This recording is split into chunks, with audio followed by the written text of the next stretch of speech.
Okay, perfect. Okay. Wonderful. We're Yeah. live, and this is welcome everyone to another episode of Awesome Walkers. We're going to have an epic conversation with someone who's the author of the book called Be Epic. An international speaker, Arash Rezaei, is here in the room. Give it up for Arash. Hello. No claps, no nothing. Thank you. Just how are you? Yeah, I know back in the days there used to be lots of shouting and screaming, and Yeah. it's very silent these days. The post-COVID silence, the whole world went very silent. And in online, actually, they have this Hello. music and jing bang where you can actually make those fake, yeah, like you do it in studios and all that stuff. But I'm not up for it. Yeah, I know, and you would walk in with like epic music as well on top of the being epic and all of that, and then it would make people feel like they're epic. And yeah, no, it used to be very fantastic. Tony Robbins is actually the king of those big entrances if you watch some of his things. Well, Samir, thanks for having me, man. Wonderful. It's only a And pleasure to be here. what do you call this community of people who are all working towards being epic? Is it epiconomy or something like that? The economy of being epic, maybe I think it's actually legacy builders. It would it legacy would go borders. more in line.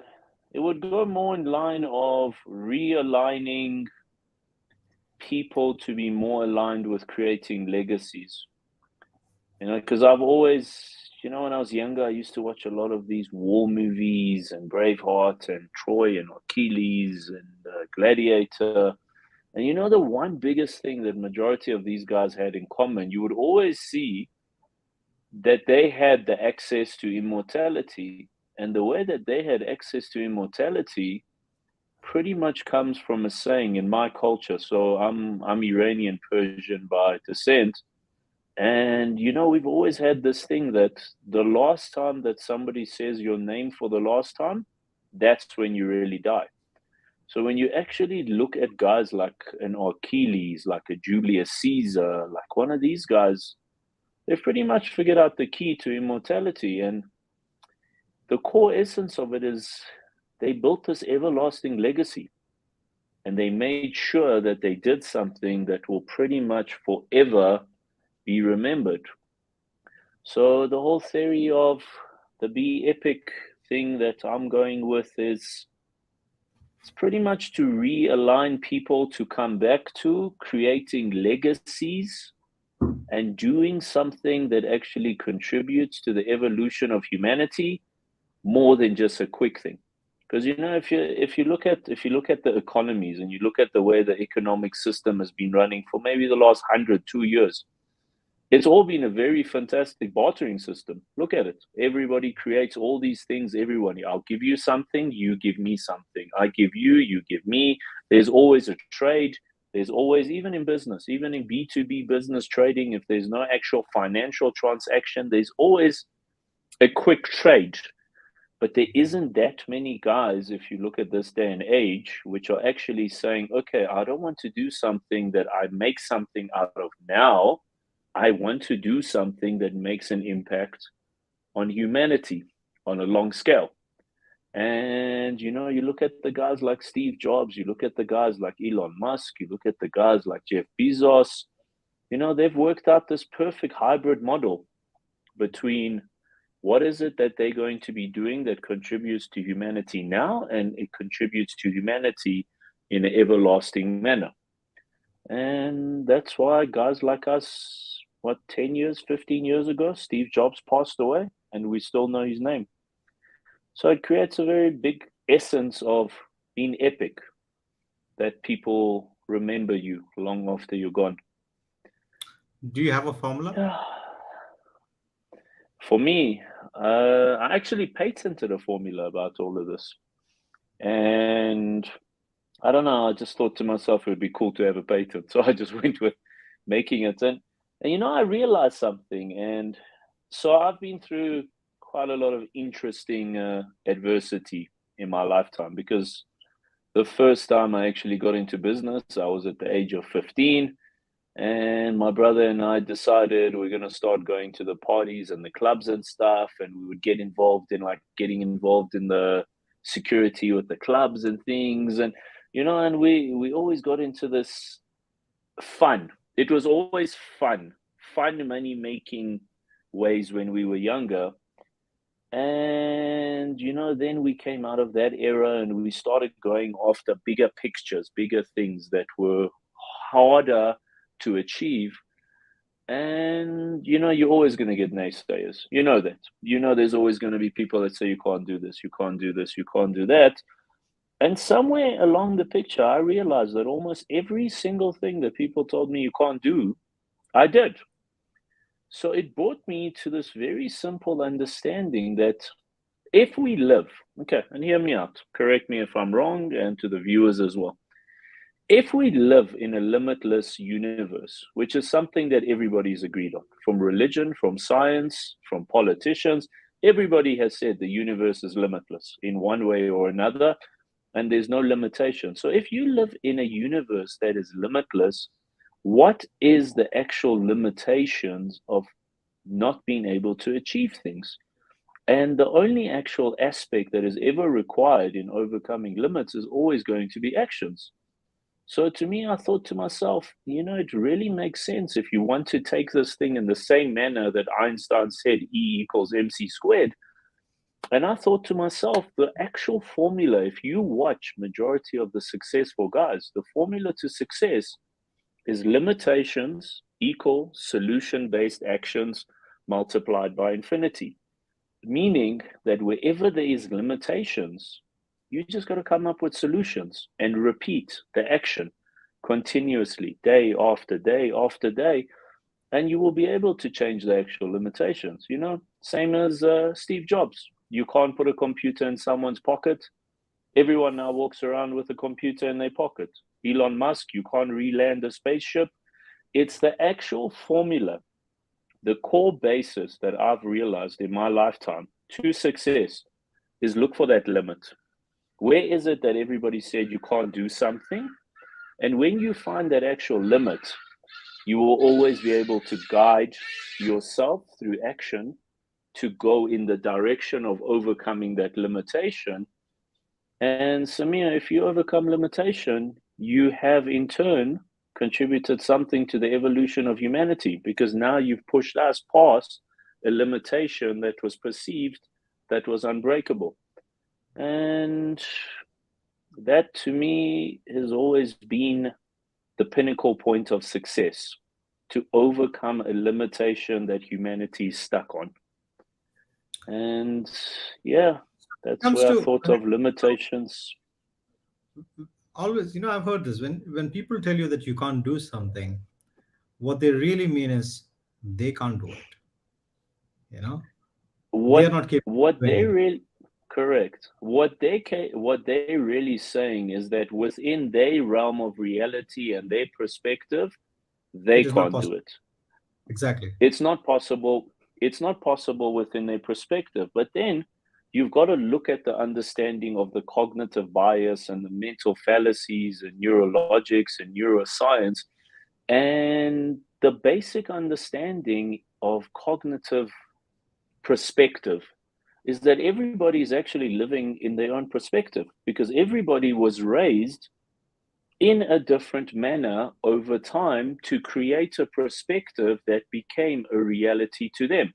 Meaning that two people, you and I, could be sitting next to each other in a room, and neither of us are actually living in the same perspective. We're not actually living in the same world. We are both living in our own world within our realm of perspective. And all that we are constantly doing as humans is constantly interacting with other people's perspectives on things. But I And think, what's really that's happening, I feel most people don't live like the way you're saying, perhaps. They're probably living on borrowed perspectives. And that's correct. where And that inauthenticity comes in. Because they want to do something, but they're borrowing the perspective of somebody else. They keep asking, what should I do? What do you think? They take the opinion of their friends, their parents, their colleagues, and they're constantly not looking at their own perspective of creating fresh, raw perspectives, right? and that is where they're Correct. limiting themselves. But Do you think? don't you, Samir, think that comes from a place of fear? Don't you think that comes from a place where the guy actually is scared to go for his goals? Why? It scares them. Because remember Why? something. So the human is very comfortable. A human being will always say that they want certain things to make their life stable. The word stable. Everybody wants stability in their life. Stability causes this point of comfort that within that stability, you have everything that you wanted.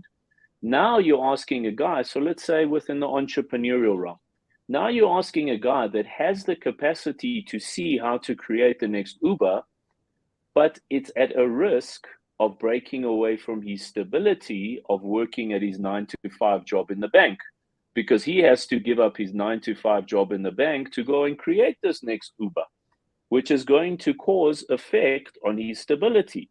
So he's going to get rattled within his stability, and that causes a fear factor. Because if you look at majority of actual entrepreneurs, what happens with entrepreneurs? The guy has a fantastic idea. He tries it out, doesn't work out. He goes back to working a 9 to 5 for somebody. But the actual factor is that how do you know it didn't work out? He gave up before it didn't work because it caused too much fear within him to try and carry on the road that he's on. Do you know what I'm saying? Like, so you live in a house, you're getting a salary, you're paying your rent, you're paying your food, you're paying everything is good. But you literally have something in front of you that can become 100 times bigger than anything else you've ever done in your life. What happens with human beings? 99% of them are too scared to pursue it because they're How do they? worried about where am I going to get. So how do you break free from that? It's actually very hard. Huh? It's a very hard thing, and it comes down to actually having a correct mindset. And you can't just say having a correct mindset. You can't say, because you see, here's the thing is that what's happened in this day and age is a lot of guys are just giving generic advice. You know what I mean? If you open, anybody opens any social media platform, they'll see somebody being a motivational speaker that says to them, go after your dreams. You can achieve anything in life you want. And that's the end of the video. Now you're thinking to yourself, yes, I believe this guy, but he hasn't really explained to you how are you going to achieve what it is that you have within your head. Because now again, go back to exactly what we said about perspective. Samir telling me, Arash, what you're doing is fantastic work. You can achieve certain things. I don't see that perspective like he's seen the same way for me to see it. So now pretty much comes one of the hardest things that a human being can go through. And this is pretty much the very, very cliche saying that on the other side of struggle is always euphoria. And it pretty much comes down to this concept of you got to risk it. If you believe in something enough and you have seen something within your perspective that you believe can become a reality, I have this theory that there's no actual bad ideas. As stupid as some things may sound, there is no actual bad ideas because think about where the core basis of an idea comes from. The core basis of idea comes from that you're looking at a situation and you have an idea of how to actually do that situation in a different manner that would essentially make sense if you were capable of materializing and conceptualizing what you saw in your head. So the basis of everything, every idea is actually not a bad idea, but there's always going to be different pivoting points of how do you materialize that idea and for how long are you willing to stick with it without getting rewards. And as you asked your question, do you remember my first word was, this is the hard part, comes this concept of struggle. I went through this for a very long time. My businesses, I've had businesses that for 2-3 years, we didn't actually make money. We lived out of savings. And, it all essentially comes down to this concept of going after your dreams, believing in it, and the irritation that all entrepreneurs listening to this, they know this irritation. Being in exactly the same situation today as you were yesterday, and today you have to wake up and you have to still give 150% to try get to a different situation, and this just keeps happening on a repeat basis until one day something eventually magical just happens. So I think it's just a mix of fortune favors the bold and persistence, huh? Where you just kind of got to go after it, and you just got to try. And yeah, just got to try, Samir. That's my opinion on it. But fear is real, and fear is always a result of, seeing someone fail, or seeing a lot of evidence of Correct. things not working. And I don't know if it's a cliche example, but Elon Musk, he's epic, Yeah, really epic at failing and then standing up once again, right? yeah, And he's someone who's really working on building a legacy. He's really someone who is so much beyond himself and looking to create real solutions for real problems in this correct. world. Uh, but he's got the tenacity, the mindset of someone who is willing to fail, work through his fear. I mean, Twitter was a bad. I don't know if it was a bad, but it was him being, you know, him being I alone, think and it then was. I think it was and more an egotistical decision than a financial decision that what he did with Twitter. exactly. But it's But but it's what made him it's what made him happy. So if it's what made him happy to be happy there, so that he can be happy here, then yeah, it's yeah, works for him. so, how do you build a tough, resilient, grateful mindset? Is a question then. Because that is, I think, the foundation of being epic. That is a foundation of actually going out and creating a legacy. Because if those pillars are not really strong, where you don't have a rock solid mindset, where you really are out there facing every Yeah, challenge, facing going through the dirt and roughing the edges across your shins and elbows, and getting hurt and standing up once again and again and again. How do you build that as an entrepreneur? Someone who's listening over here, uh, they would go through failures, let's say, and I know you help entrepreneurs, you give them funding, and you work with them, you help them grow and all that stuff. So someone sitting and listening over here to this interview and thinking, all right, I want to build it. What's the measure of, do I have it in me? Number one. And what is the true measure of how much do I wait? If Arash is saying there's no stupid idea, when do I realize that I got to pivot or I got to stay on course? Again, it's going back to mindset. So, how do you build a tough you know, mindset? How do you build? Not how do you have, how do you you build it? you know exactly what you just said is exactly what I was going to say. I don't believe anybody actually has what it takes. You don't just have what it takes. I believe you build what it takes. And the first factor of building what it takes is that you've just got to put yourself out there. Now, the essential concept of so this entire debate of nature versus nurture, the Freud concept of human being behavioral pattern. Is it based on nature or is it based on nurture, based on how they were raised? Now, that is a perfect example when you look at a child. So when you look at an 8-year-old kid and you ask him, what do you want to be when he grows up? What's their answer 90% of the time? I want to be an astronaut. I want to be a cowboy. I want to be cops and robbers. I want to be what do you call it, an outlaw. You ask the exact same child at 18 years old, what does he want to be? What's his answer? I want to be a lawyer. I want to be an accountant. I want to be a bookkeeper. I want to be a business strategist. I want to open a restaurant. What's essentially happened within that 10-year factor is that society constantly told him, you can't be an astronaut. So he believed over the 10-year period of when his original dream was to be an astronaut, he can't be an astronaut. So eventually he comes down to settling. And he starts trying to understand that This settling that he has decided that he's going to go with, and he's decided now he no longer wants to be an astronaut, he wants to be a lawyer, is actually what he really wants. But deep down, fundamentally within it, it's actually what society and his ability to forget what he really wanted got pushed out the picture. And he went with what society said that you can achieve. Now, the fundamental biggest problem behind that entire concept is something that humans messed up. We messed this up. Originally, if you look at human beings, when we were put on this earth, we were told that life is an internal state of existence, correct? We were told life is an internal state of existence. You're in the Garden of Eden. The only thing you need to do is be happy, and everything that comes with around you comes from you internally.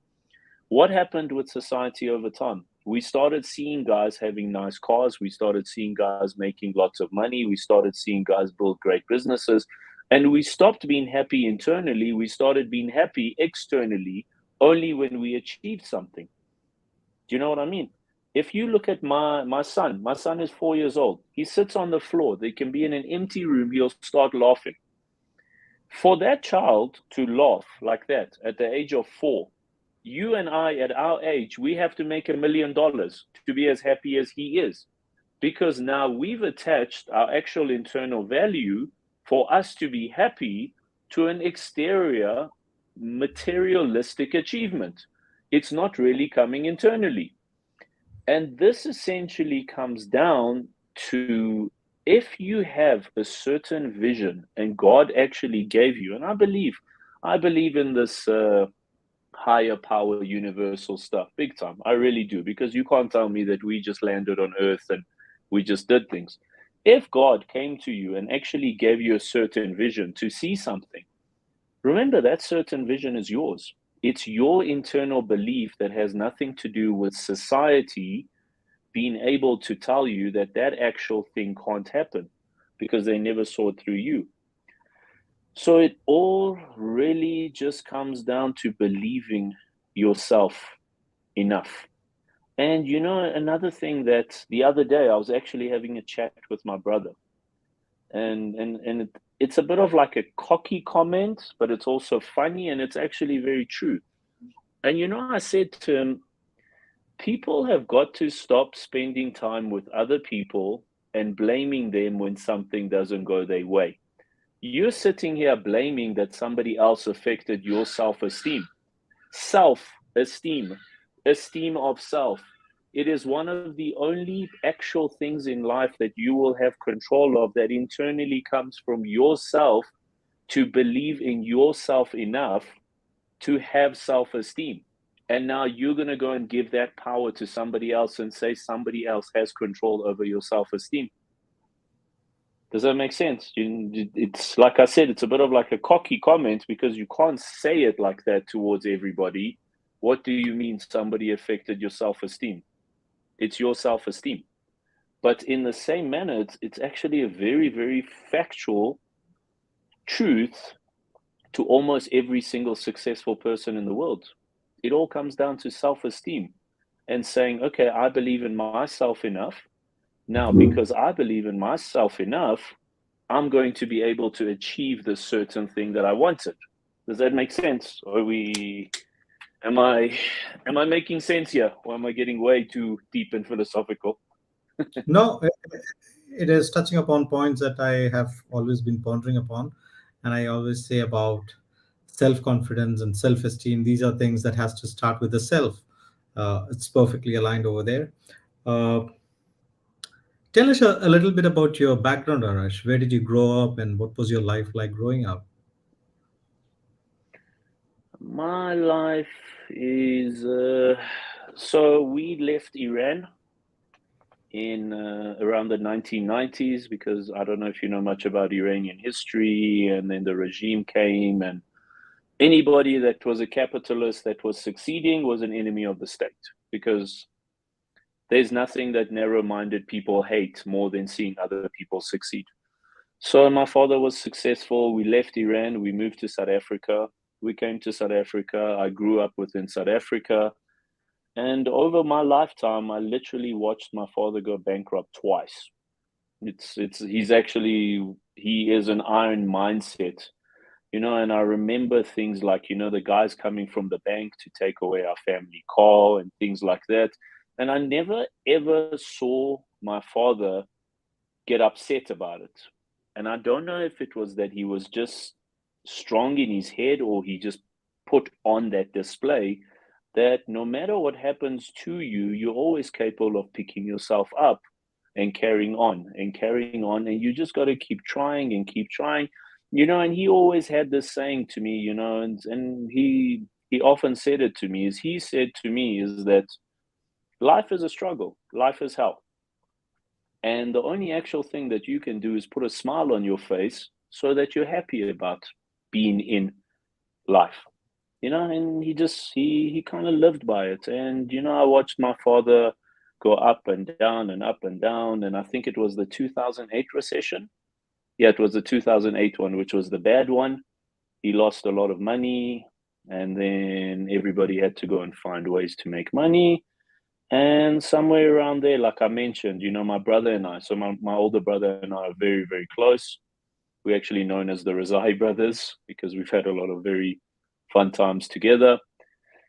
And we just always try to look for different ways to make money. And I always learned in my mind that it's never about resources, but being resourceful and being able to connect all of the dots around you and being able to turn that into something. And that pretty much took me around the world because I would always find something to do wherever I essentially ended up. I would always be able to connect something, like pretty much like our business that we've got now perfectly in line, where we've got good relationships with the UAE government, and that opened up the doors for us in the Middle East. It's a very simple thing, and I don't really know why a lot of people never thought about it, is that when you're in a region like the Middle East, where the guys have so much money and they've got all of this actual liquidity and they're looking for investment opportunities, but the guys are not as creative as the guys in Africa and the guys in India and Bangalore and Pakistan, you are very, very capable of connecting those two dots. A lot of people think that when they have a fantastic idea, the guy in India comes up with a very fantastic idea. He limits himself to believe that he now has to go and make this thing work in India.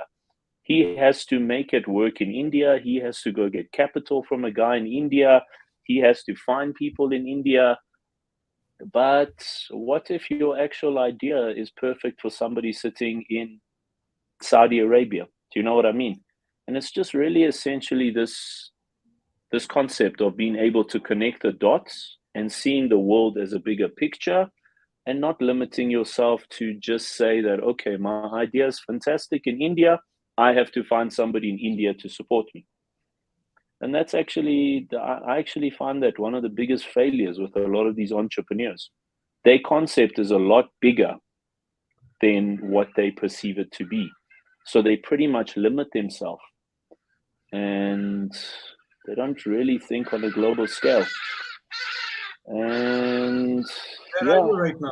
I You have a learned. lot of chickens around? Are those I've got chickens? birds. No, so I'm in South Africa now because this is, like I said, this is where we grew up in Johannesburg. I'm in Johannesburg. I came to spend time with my family, and my missus is in Las Palmas. She went to spend time with her family. And in South Africa, we've actually got these big birds called horridors, and they are very loud. Samir, I don't know if they are. My son actually calls them dinosaurs. He refers to these birds as dinosaurs. They are very, very loud birds, and they're very annoying. And yeah, I think they're only actually limited to South Africa. They're also So limiting them.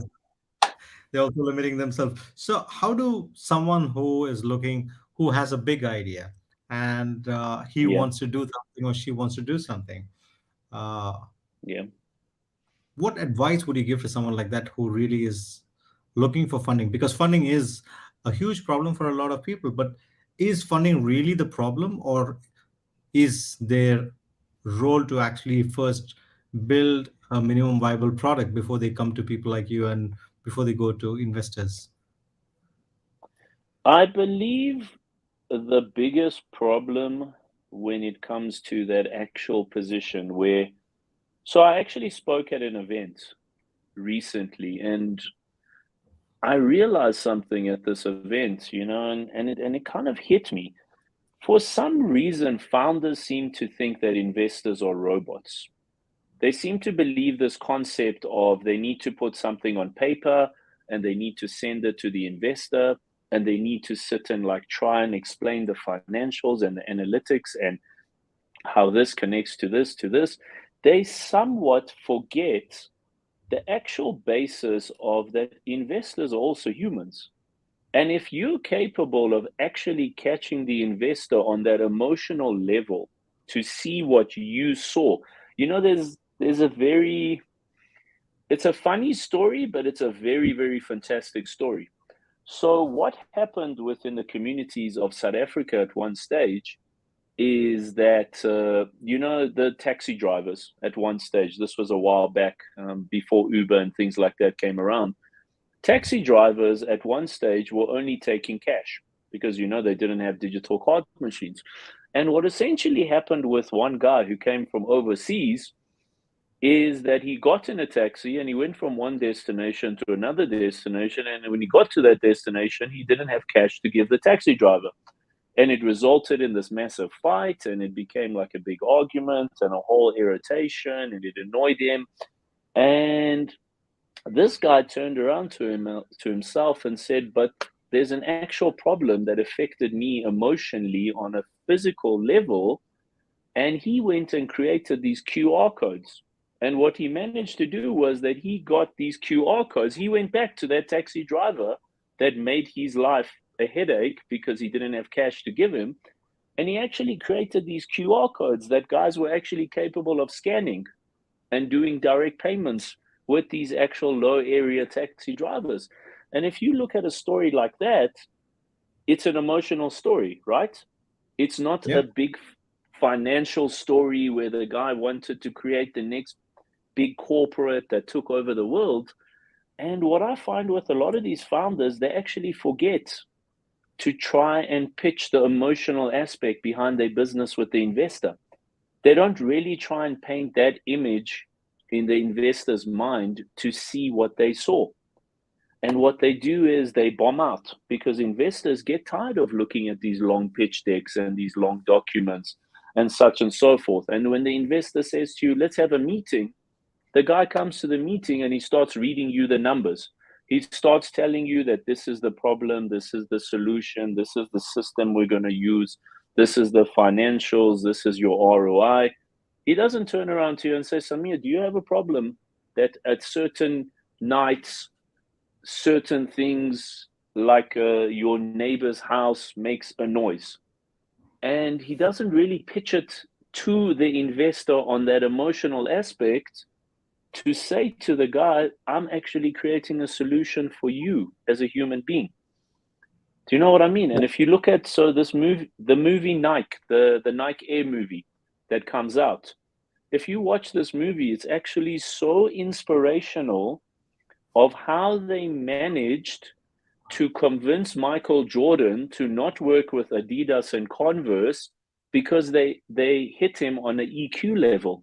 They pretty much went to him and said, we believe in you being the next great basketball player of all time. Let us make a shoe that suits you to achieve that goal.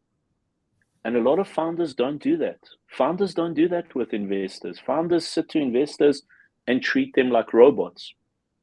Do you know what I mean? And it's actually become a thing over the last 20 years. Because before that, pitch decks and things like that didn't exist. You came up Yeah. with an idea and you knew a buddy that had money. So what would you do? You would phone the guy and say, let's have a coffee. And while you had the coffee with the guy, you would explain to him how your idea can make his life better. And guys don't do that. A lot of founders are not doing that anymore. This is exactly the conversation I was having this morning, actually, with a friend of mine, where he was doing a whole presentation. I listened to him for a bit, and then I told him skip the slides. And then at the end, I told him, you're trying to speak to me at a rational level, and you're trying to give me all the reasons and all that stuff, but that's driving me somewhere else in my thoughts. Um, so it's very true what you're saying in terms of people don't realize that unless Airbnb is a very similar story, right? Where two guys, they were traveling the world and they didn't have a place to stay and they didn't want to stay in hotels, and Correct. they ended up creating Airbnb. Every problem uh, is what I think investors and everyone is looking for to solve. And the more number of people affected by the problem, the bigger is the potential for that business.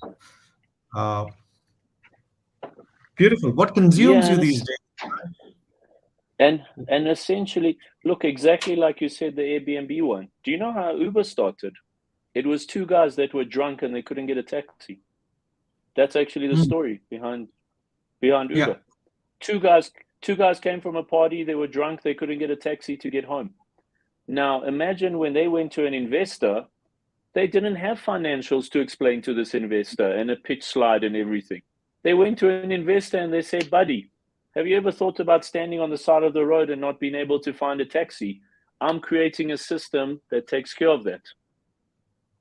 Look how much money Uber has gotten for that.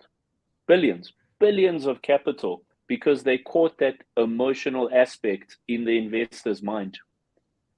There's And another piece over here. yeah, There's one more piece over here. I mean, there are so many millions of people who have actually, in this world, gotten drunk and not had a cab to take home, right? yeah. It just happened that So these two it's a guys, but it just took these two guys not to give up on the idea. uh, in correct, the face of adversity, in the face of people saying this will not work, in the face of um, rules and regulations of countries. Before Uber came and became successful over here, the RTA was completely holding ground, right? I mean, in Dubai, correct. it was almost impossible for that No, organization to come in. it was And then Kareem came, and then slowly what happened is RTA got immersed when they realized that is better and more effective and efficient than the way that they have the traditional way. Uh, so it takes time for the shifts to happen and for the transformations to happen in society and everything. Uh, it's a Arash, what it takes consumes you? Yeah. perspective adjustment. Yeah. Okay, yeah. Sorry, you were saying. What consumes you these days? Oof, what consumes me is trying to change the investment industry because there's also very, very big problems with the investment industry, and a lot of guys internally don't want to admit it. They don't really turn around and admit that the investment industry has a lot of loopholes. The investment industry, and it's caused enough problems, and I don't understand why guys don't think of adjusting it. Is that guys are always looking to jump between capital round to capital round to capital round without actual returns. And guys come and they will say to you, okay, I love this fantastic idea, but before the guy has invested in your idea, he's already worked out his exit. And you're not supposed to be doing that as an investor. When somebody comes to you with a fantastic idea, the core basis of business is supposed to be, how do we take this idea and we monetize this idea and we use the monetization to scale the business, that it never needs to pretty much become just about capital round to capital round to capital round. And then eventually what happens is you end up getting these companies on the exchanges. You get these companies that are IPO listed, but you will turn around and say to you, okay, but is this company profitable? And the guy's actually still not made a profit. And to me, that's become a very big problem in the actual investment industry, because you're not teaching guys to actually grow with their concept. What you've now done is you've pretty much just seen the concept and just constantly tried to think of ways to make money. For me, that has become my big consumption in the investment industry, that when guys have ideas, try to make the concept finance ready before you think of finance. And if you manage to get that right, you will never need to do another capital round. I've got a buddy in Cape Town. He's created a system called Virtual Actuary, and he took the actuarial space online. And he's got a business that's now sitting worth around 20 to $30 million, and he hasn't done a single capital round because he first looked at his fundamental concepts of how is it that the business needs to make money, and that's what he stuck to. To this day, I still can't convince him to do a capital round. He still says no, because what's going to happen when I do a capital round, as soon as that guy gives me money, the only thing that he's thinking about is now selling out his capital round to 10x his money, and it's no longer about the vision. So for me, this is a mission I'm on, for guys to actually. So it's like a catch-22 situation for you. If you're telling people do things so that you make money, and then they're like, okay, if I'm making the money, then I don't need anybody else's money, And I don't and I need. will. Yeah, correct. But at the same Yeah. time, those people who actually need money, when they go and take money, uh, are you joining the seamless convention that's happening, I think, next week?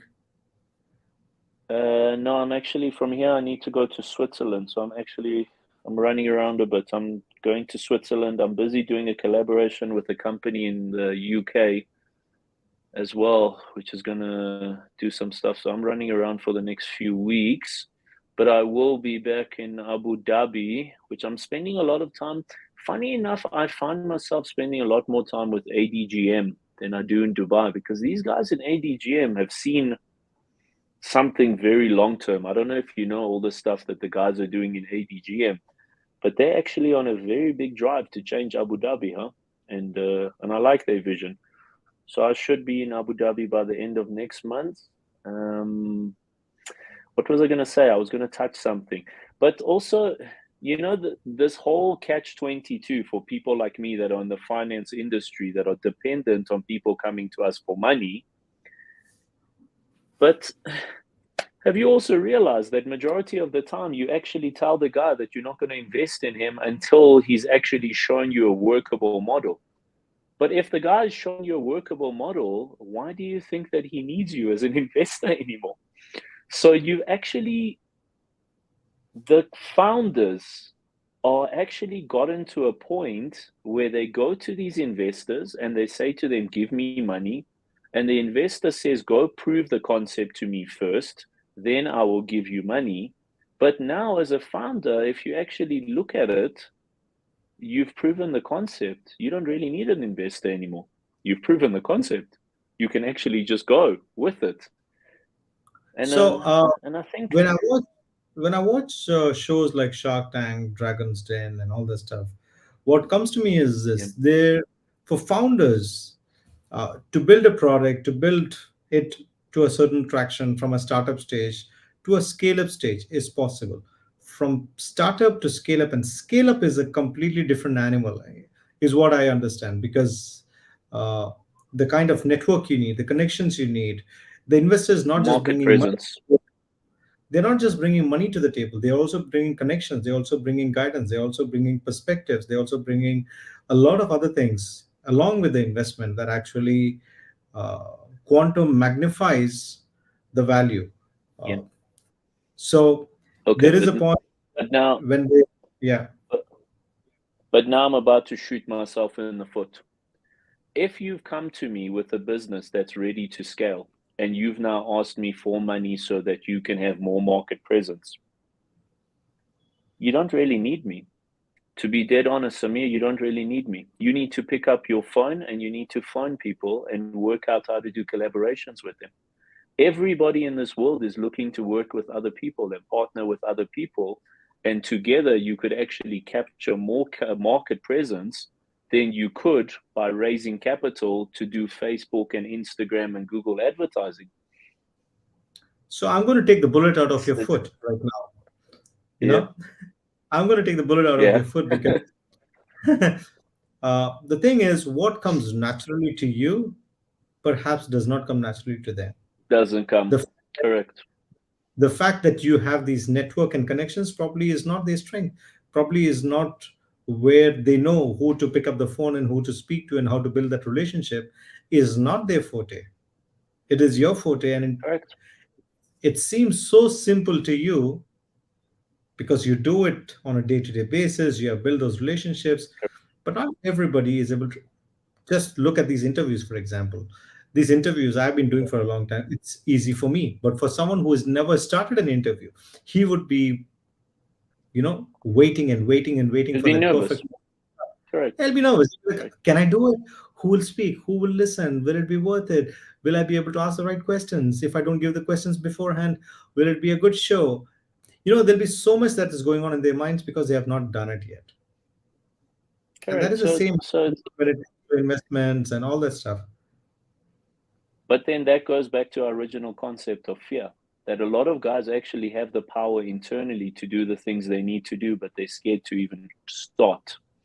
Because remember, when you did your first interview, you weren't as good as doing this interview with me. And it took that starting point with you. So the Yeah. same with me. When I started creating my networks, I didn't even know how to speak to guys. I used to send emails and my emails would get ignored because I would write like a long email about this is what we want to do. Only I think after the 500 email, I started realizing that all these emails I send out, the guy doesn't even read it. He just reads the first two sentences. So you just write in the first two sentences, this is what I'm doing. If you want to speak about it, you let me know. It's literally it became the funniest thing for me while I was building my networks, is that the more guys, and this is actually, and we're actually about to touch on something very fascinating with a human being. The more guys that I would approach and say that I'm giving them that they're giving me an opportunity to work with them. Hey, please give me this opportunity to do something together. All of those guys slam the door in my face. When I started changing the tone that I'm doing something and I'm giving you an opportunity to be a part of it, Samir, my brother, I promise you, you will be so surprised how many people said, wait, I want to hear about this thing. You giving me an opportunity. I did this with one of the wealthiest family offices in the world. This family office has maybe around $2 trillion of access to capital. There was not a single thing that I was doing for them that was a favor to them. But the way I worded it, and I said to them, I'm doing you a favor to work with me. To this day, I have that relationship with these guys. Yeah. It's it's a very fascinating thing how the human mind works. But also, it's the same as the bank. The bank only gives you money if you have money.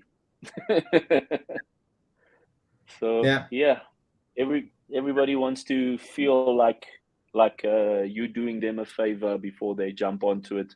And what value does it do for me? And if it's bettering my life, I will help you. Yeah, Hmm. so it's been an interesting journey.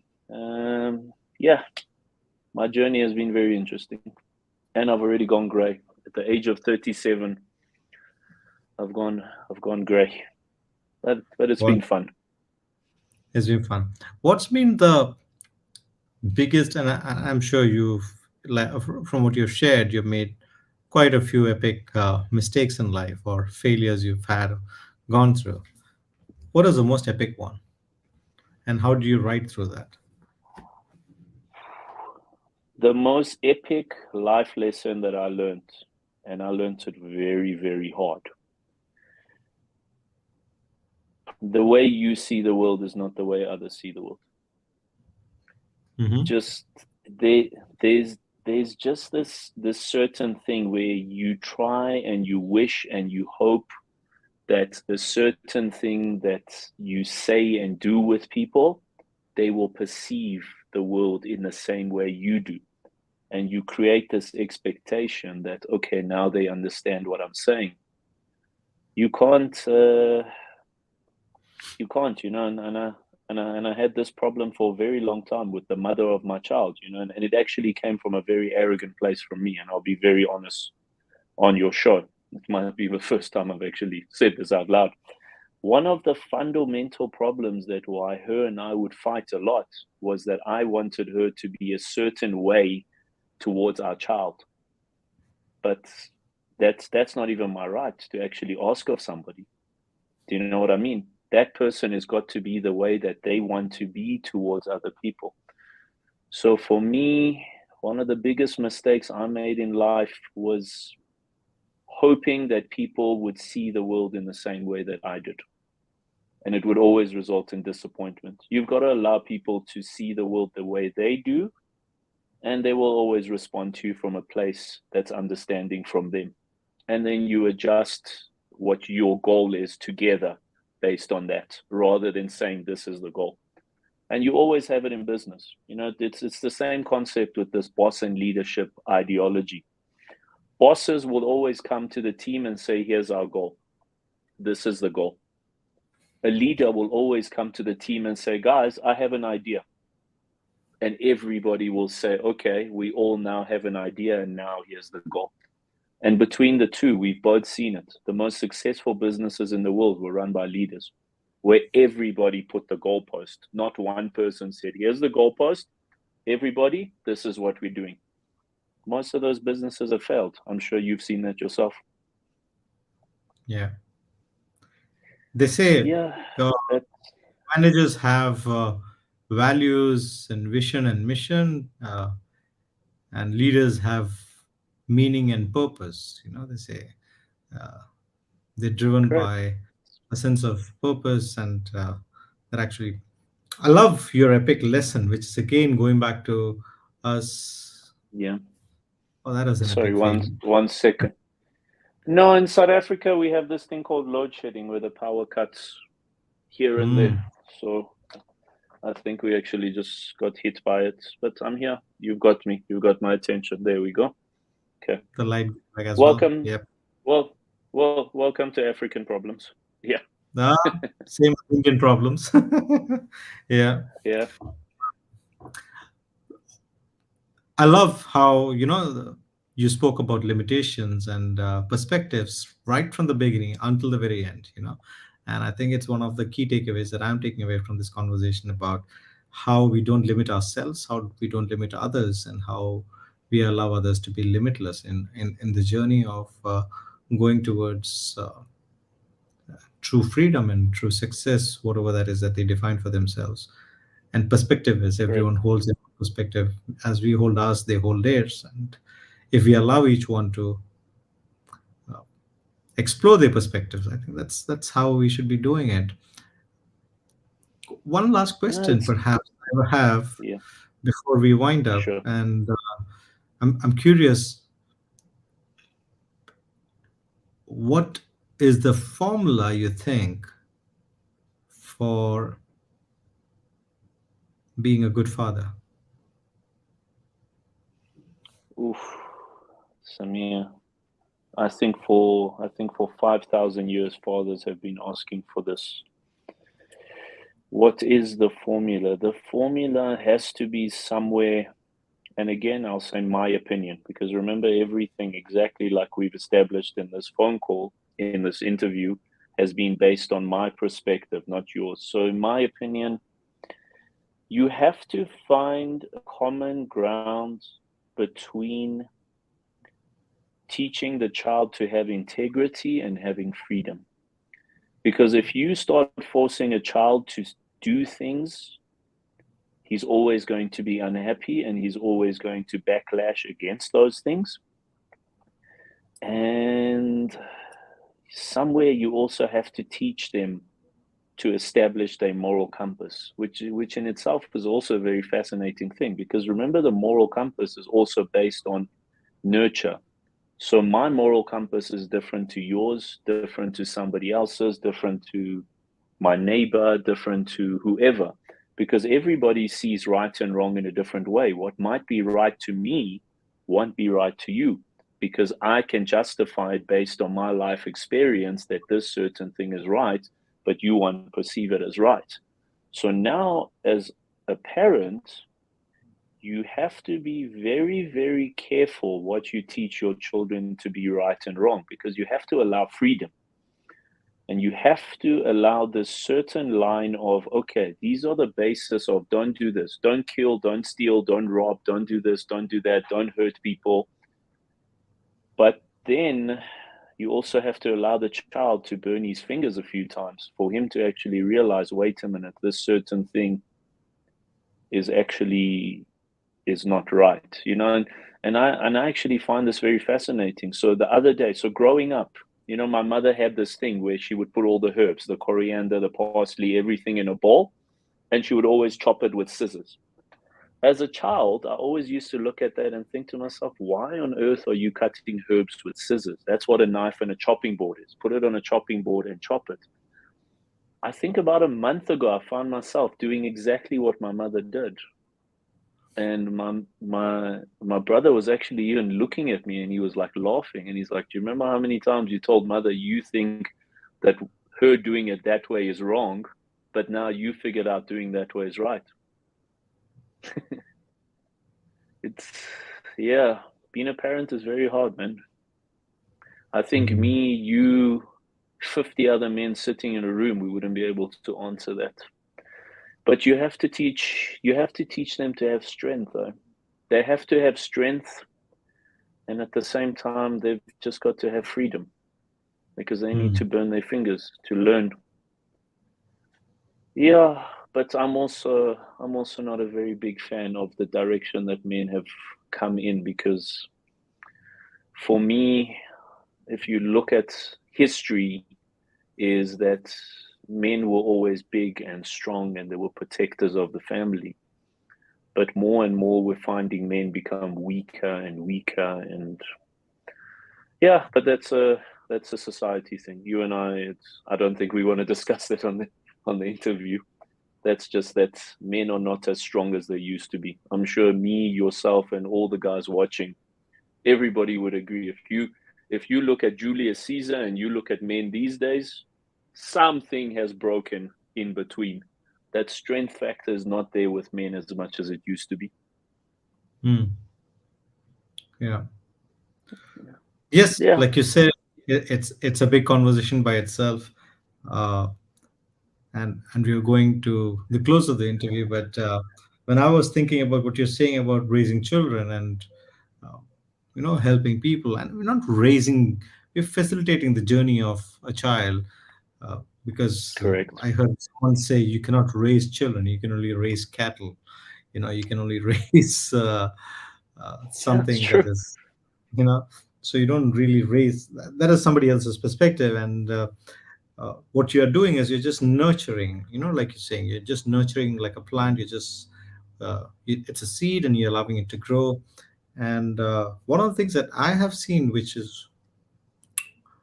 uh, which I feel is working, and which I feel is, a good ingredient, is the element of curiosity, coming from a space of curiosity, and applying that to anything and everything in every situation. Not behaving like we know all the answers and we are the perfect one. And Yeah, was Khalil Gibran from Iran? Was he? I think so. Yeah, Yeah, could I have been. mean his, I'm not sure on that one. I think so. Could be. Hmm. Well, Arash, it's been amazing having this conversation. It's been epic, I Thank would you, man. say. It's been epic, and It's it's it's going all over the place. But it's at the same been time, it's been, yes, closing remarks. Would you like to share something? What was it for you like you. being You're on the always seat? learning.